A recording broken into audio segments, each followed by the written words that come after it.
Hey, what's up, DIYers? Mike Bors with the Mike Bors channel. Thank you for watching. Hey, in the event that you were just cruising on the highway, whether going 70 miles an hour, slower or faster, or just driving or on cruise control, and your engine completely died, we're going to show you what happened to us. Let's take a look. DIYers, here we are in the repair shop parking lot. We just got towed and dropped off by the tow truck company, my buddy Justin. And Justin and I have been through some very unique situations regarding cars and tows. However, here's what happened. I was on the highway, cruise control 70 miles an hour, and all of a sudden the engine felt like it surged or had a slight increase in power, basically as if I was pushing on the gas to go above the cruise control setting of 70 miles per hour. And all of a sudden the engine went dead. And I didn't realize the engine went dead because it's really loud on the highway. However, what triggered on the instrument cluster inside the car was the oil light, the battery light. And at that point, with those two icons illuminated on the instrument cluster, I knew something was up. So immediately what I thought was my alternator failed and my battery was dying. So I slowly coasted to the side of the highway where I found a safe place to park. I came to a stop, put it in park, and I tried to start the engine because I still had a lot of battery life. My lights were working, the windows were going up and down. However, it just was not turning over. So at that point, I'm thinking it's not the alternator. What else could it be? So I came to the left and I checked my serpentine belts. I got a large one right here, and then deep in here, right there, you can see I have a smaller belt. And those are both strong and have a lot of tension on them and are not loose. However, you see just a little bit of fray right here, but that would not be enough to make the engine turn off. So my next thought was, okay, what are the spark plugs doing? So I basically pulled off each spark plug boot just to verify that the plugs were not coated in oil, and all 4 plugs and spark plugs inside the engine looked great. I did not actually pull the plugs out to see the bottom portion of the plugs where the igniter is or the electrode. I just looked at the top portion of the spark plug that the boot connects onto. And again, they all looked fine. So my next thought, do I have a really dirty air filter? So I opened that up and it was perfectly fine and clean. So with that said, that only leaves me, I think, with 2 additional items. The fuel pump, which I think it's fine. The starter is perfectly fine. The last thing I'm worried about is the timing belt inside here. And obviously you can't access it or see it right now. It takes some time-consuming maintenance to remove that cap and access the timing belt and replace it. So those are my 2 guesses right now, either the fuel pump or the timing belt. I'm going to go inside, try to start the engine because I want to show you what it sounds like.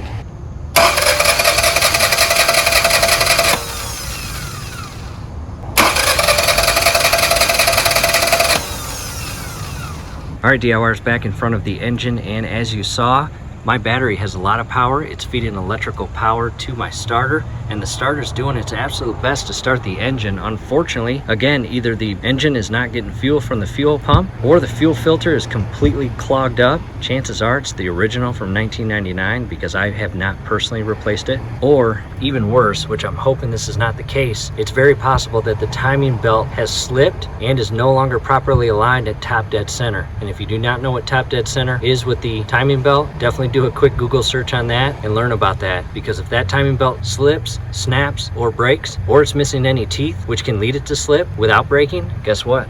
Exactly what happened to us on the highway can happen to you. But again, we hope that's not the case, because unfortunately I am so far from home right now, it would cost a fortune to get this car towed home where I can then replace the timing belt. So again, those are my thoughts. Clogged fuel filter, a failed fuel pump, which I believe in our case is way back inside the fuel tank underneath the car near the trunk, or again, that timing belt. And our 1999 Toyota Camry has a belt, not a chain. Newer vehicles have chains, which are a lot more reliable and stronger. However, chances are that's the original timing belt from 1999. It's 2022 right now, so really that thing doesn't owe us anything. All right, DIYers, it's now the next day, and I did not know that the shop would be closed today, unfortunately. So I've got a couple tools. I just want to check something real quick. At this point, I've got the hood open. Let's go back inside the engine compartment. And what I did was I removed this bolt right here.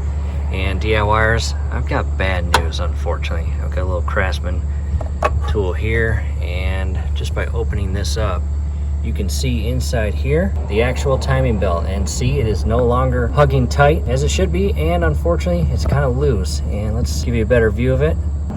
Look at that, check that out. I can easily move that belt, and that tells me it is snapped, unfortunately. And that was not what I was hoping. Again, I was hoping it was going to be as simple as a fuel filter or a fuel pump. So that is a quick way to check in the event that you're on the side of the highway if you've got the right tools. And again, DIYers, unfortunately, the timing belt is snapped. And I did the math to get this towed to the house. Unfortunately, I'm so far from home right now, it'd be about $400. And I just don't know if I want to do that. So what I might do is call a couple junkyards, or even better, I might put this car up for sale on Facebook Marketplace. Maybe for 500 bucks. I mean, the car itself is in really nice condition in terms of the body. But there it is. Again, on the highway, cruise control at 70. It had a little surge in the speed, and then the engine turned off and we came to a stop. However, again, we had full battery charge, which tells us our battery's good and our alternator was good. But again, timing belt is snapped.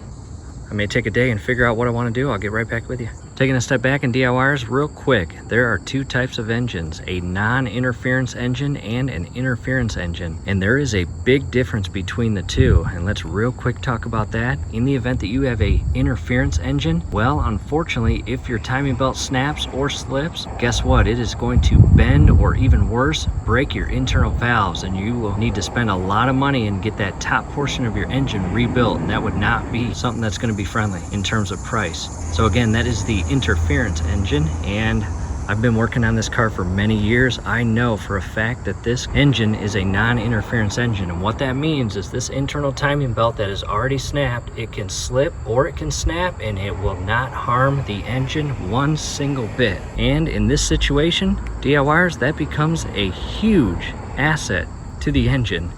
Again, non-interference engine, the timing belt can slip or snap and it does not hurt the engine. However, if you have an interference engine, unfortunately you're in for a lot of money, as that snapped or slipped belt causes serious damage to the internal valves, and those will need to be replaced. And if you're interested in the bolt that again I removed from right there, it is a 10mm bolt and it's about 1.5 inches long. To the opposite side of the engine, I'll talk to the shop in the morning when they open and see what they'll charge me for a timing belt replacement. Again, we have a non-interference. We got lucky. We do not have an interference engine. And if they quote me a price that is too high, then the hard decision will have to be made. Either I pay the big bucks to have it towed home so I can replace that timing belt, or I sell it. But if I sell it as is, well, I might need to take my air horn with me. I think it's about 2 feet long. If you're interested in installing an air horn, it's awesome. Definitely check out the link scrolling above. And tell you what, I'll even give you a test run on it.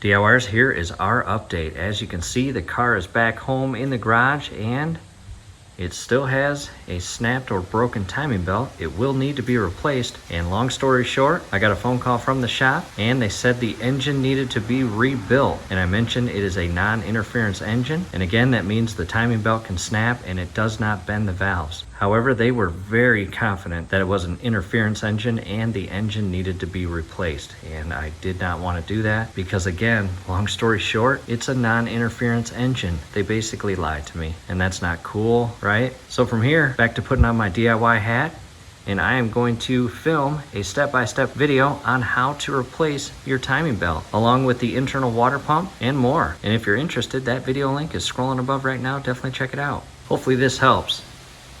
Do us a favor, below the video, you will see that thumbs up icon. Click on that, like the video, subscribe to the channel. Definitely ring your YouTube bell. That would be very helpful to us. We would really appreciate it. Thanks again for watching. And the project begins tomorrow. Again, I'm going to film a step-by-step video on how to properly and safely replace your timing belt in a non-interference engine and get this engine running once again without having to spend $4,500 on a brand new engine. That would not be good. I was very disappointed when they told me that, and they disagreed with me on the fact that this engine was a non-interference engine. They said it was when I know it's not. Thanks again for watching.